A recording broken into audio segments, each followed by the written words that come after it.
Good morning, students. Today is our topic of qualitative characteristics. The first point is reliability. What is the reliabilities?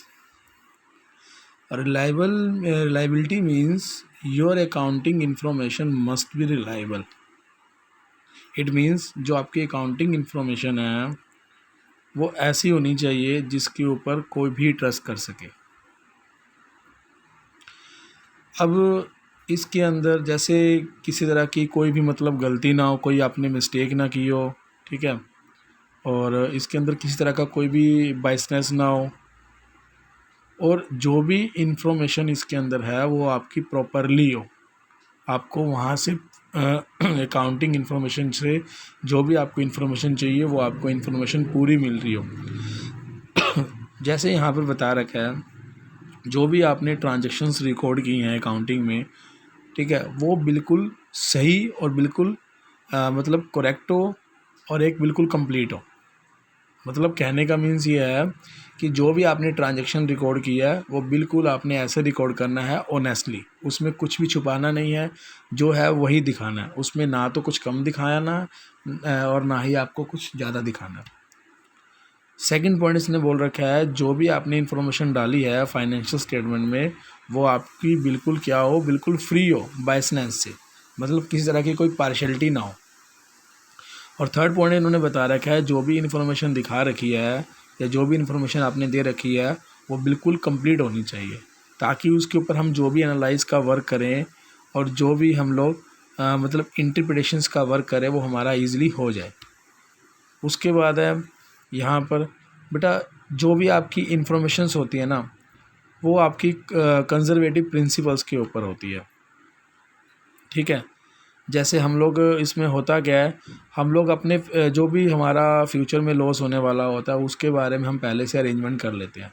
ठीक है, future के बारे में हमें problem क्या कहते हैं नहीं होती, क्योंकि अगर लॉस होगा तो हमें टेंशन होगी, लेकिन अगर हमें प्रॉफिट होगा तो हमें टेंशन थोड़ा होएगी.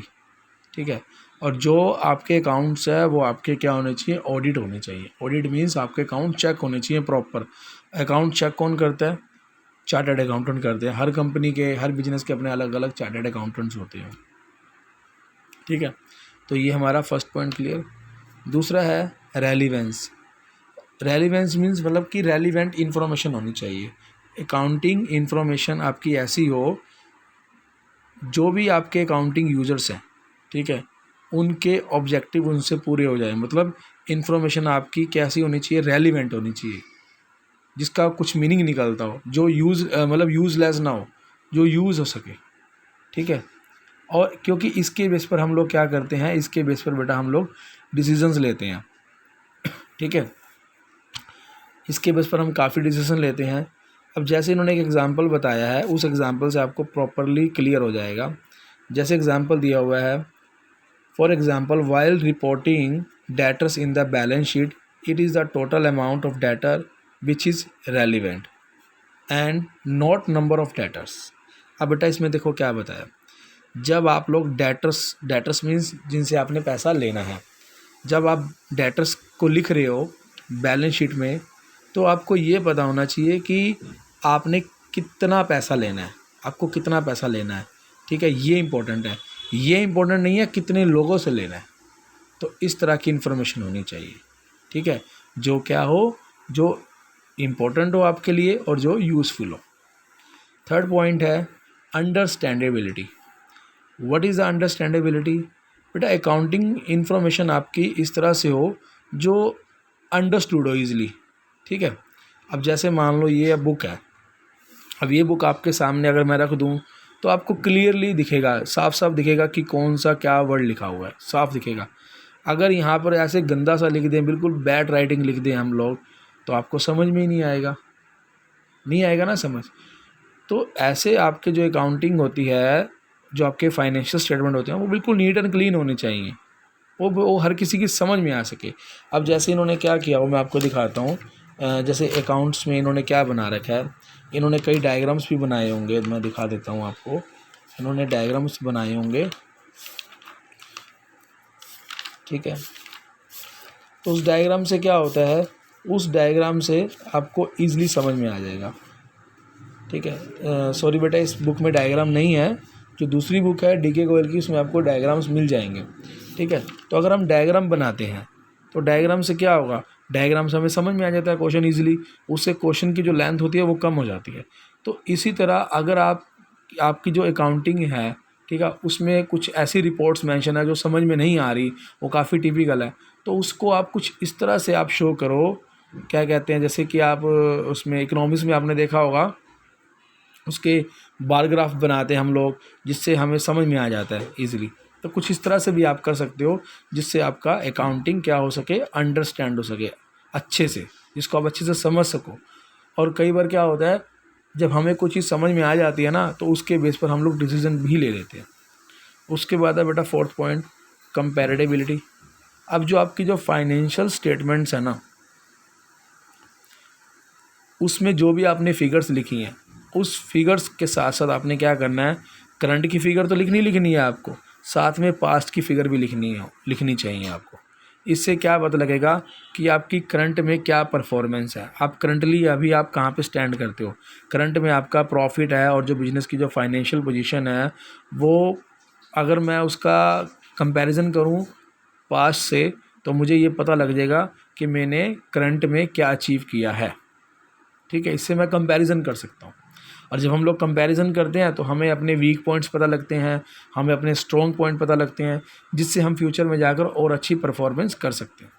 तो बेटा ये हमारा टॉपिक था छोटा सा, ठीक है। उसके बाद है हमारा टाइप्स और सब फील्ड्स या फिर branches of accounting, last topic है, इससे आपका पूरा चैप्टर ख़त्म हो जाएगा। पहला पॉइंट है फाइनेंशियल अकाउंटिंग। अब फाइनेंशियल अकाउंटिंग क्या, वही जो हम अभी तक पढ़ रहे हैं सारी फाइनेंशियल अकाउंटिंग की तो है, और क्या है। अब इसमें देखो क्या क्या लिखा हुआ है, कह रहा है identify, measuring, recording, classifying, summarising, analysing, interpreting, communicating the financial transactions. वही जो हमने अभी तक पढ़ा है। हम लोग क्या कर रहे हैं, अपनी ट्रांजेक्शन्स को आइडेंटिफाई कर रहे हैं, फिर उनको मेज़र करते हैं, फिर रिकॉर्ड करते हैं, फिर क्लासीफाई करते हैं, समराइजिंग करते हैं, एनालाइज करते हैं, इंटरप्रिएट करते हैं, कम्युनिकेट करते हैं। तो बेटा ये सारी यही तो है। और फाइनेंशियल अकाउंटिंग का मेन पर्पस क्या होता है, इसका मेन पर्पस होता है कि आपको प्रॉफिट या लॉस कैलकुलेट करना और बिजनेस की फाइनेंशियल पोजीशन भी पता लगाना, ठीक है। उसके बाद सेकंड पॉइंट है कॉस्ट अकाउंटिंग। कॉस्ट अकाउंटिंग क्या होती है, कॉस्ट अकाउंटिंग बेटा, एक तो ये जो कॉस्ट अकाउंटिंग है ये मैन्युफैक्चरिंग कंसर्न में यूज़ होती है। मैन्युफैक्चरिंग कंसर्न मीन्स जहाँ पर गुड्स को मैन्युफैक्चर किया जाता है, बनाया जाता है, वहाँ पर कॉस्ट अकाउंटिंग का रोल काफ़ी अच्छा होता है, ठीक है, और काफ़ी इंपॉर्टेंट रोल होता है। और क्या बताया गया, कॉस्ट अकाउंटिंग में हमें टोटल कॉस्ट पता लगती है कि हमारी टोटल कॉस्ट क्या है गुड्स को बनाने की, और हमारी पर प्रोडक्ट भी कॉस्ट क्या है वो भी हमें पता लगती है। उसके बाद थर्ड पॉइंट है मैनेजमेंट अकाउंटिंग। मैनेजमेंट अकाउंटिंग कौन यूज़ करता है, हमारी मैनेजमेंट यूज़ करती है, ठीक है। अब इसमें क्या होता है, इसमें हम लोग एनालाइजिंग करते हैं, इंटरप्रिटेशंस करते हैं, ठीक है, जो हमारे फैक्ट्स हैं उनको प्रेजेंट करते हैं, रिजल्ट्स देखते हैं, ठीक है, और जो भी हमें इन्फॉर्मेशन मिलती है उससे हम काफ़ी डिसीजन मेकिंग कर सकते हैं। देखो फाइनेंशियल अकाउंटिंग और कॉस्ट अकाउंटिंग से, इन दोनों से जो भी इन्फॉर्मेशन मिलती है ना, मैनेजमेंट जो हमारी मैनेजमेंट है, इन दोनों इन्फॉर्मेशन को लेकर क्या करती है, फ्यूचर के लिए डिसीजन मेकिंग करती है। ये लिखा हुआ ना डिसीजन मेकिंग। उसके बाद है सोशल रिस्पॉन्सिबिलिटी अकाउंट। अब सोशल रिस्पॉन्सिबिलिटी अकाउंटिंग क्या होता है, देखो जो हमारी सोसाइटी है, सोसाइटी ने हमें कई तरह का इंफ्रास्ट्रक्चर दिया है, काफ़ी तरह की फैसिलिटीज़ दी है, जिसके बेस पर हम लोग क्या कर रहे हैं, बिजनेस ऑपरेट कर रहे हैं। अगर ये हमें फैसिलिटीज़ ना दे, हमें रिसोर्सेज मतलब प्रोवाइड ना करवाए, तो हम लोग बिज़नेस को रन ही नहीं कर सकते।